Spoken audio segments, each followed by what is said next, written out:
gals. I'm back with my July wrap-up, which includes 7 books. 2 of them are audibles, and 2 of them I finished 2 days into August, but I feel like they still belong to July since I had basically read the full thing, you know, minus a few pages by the end of July. So let's start with my audibles. I read 20 Years Later by Charlie Dunlea, and this book was a thriller that kind of refers to 9/11, so if that's a trigger for you, then this wouldn't be it. But it is a thriller, and while some of it is based around 9/11, that's not the full premise of the story. So just a trigger warning, if 9/11 is something you can't really read about, then it's probably not for you. But I enjoyed it. I gave it 4.25 stars and would highly recommend. Another audible that I listened to was A Treachery of Swans, and this is by A.B. Poranek. It is a fantasy based off of Black Swan, so if that is something that interests you, I would recommend this one.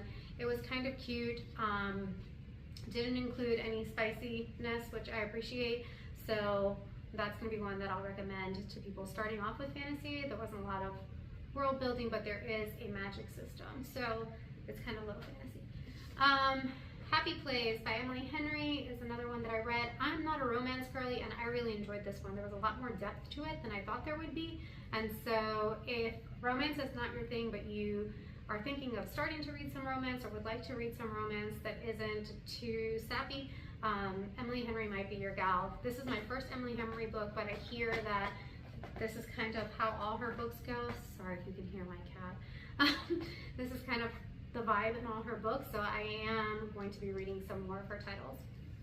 I also read the first volume of Island in a Puddle.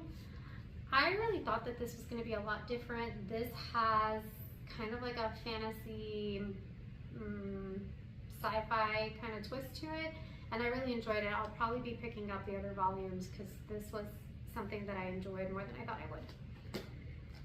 I also read my classic, Ethan Frome. This was super short, but well worth the day and a half it took me to put this away.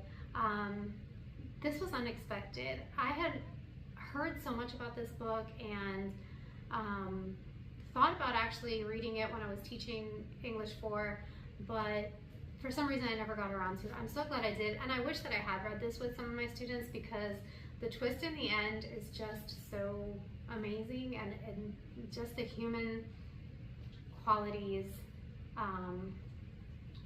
portrayed in this love story is something that I would have liked to have explored with young readers.